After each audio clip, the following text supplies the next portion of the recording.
Dans sa stratégie continentale d'éducation pour l'Afrique, l'Union africaine entend réorienter les systèmes d'éducation et de formation afin de répondre aux besoins en matière de compétences, de créativité, d'innovation. C'est dans ce courant d'idées qu'en 2011, l'Université panafricaine voit le jour, devient opérationnelle en 2012 et s'active depuis 10 ans en faveur de l'émancipation du capital humain de l'Afrique.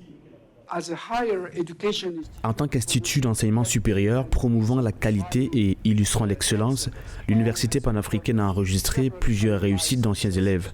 On peut citer une ancienne étudiante du Burkina Faso qui est la PDG de l'entreprise Solar Kodo. Cette ancienne étudiante a également été sélectionnée pour la conférence du projet Women Entrepreneurs in Africa 2019 et a été présélectionnée pour le prix africain de l'innovation en ingénierie 2019.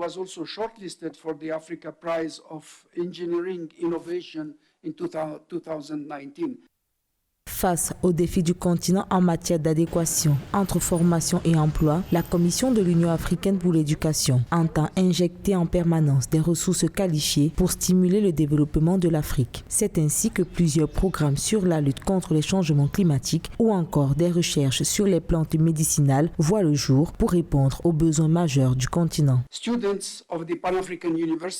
Les étudiants de l'Institut universitaire panafricain pour la science, la technologie et l'innovation, basé à Juja, au Kenya, ont développé plusieurs inventions avec des brevets visant également à améliorer la qualité de l'alimentation et ainsi fournir une alimentation endogène adéquate. Réponse aux problèmes nutritionnels locaux. En 10 ans de vie, l'Université panafricaine s'est heurtée à plusieurs défis, tant au niveau financier qu'infrastructurel. Des défis qui ont toujours amené la Commission de l'Union africaine à se surpasser afin de garantir aux apprenants un enseignement de qualité.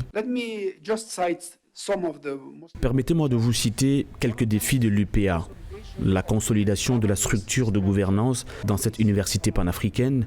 La viabilité financière est un autre défi que nous avons. Enfin, un troisième défi est d'obtenir l'accréditation continentale.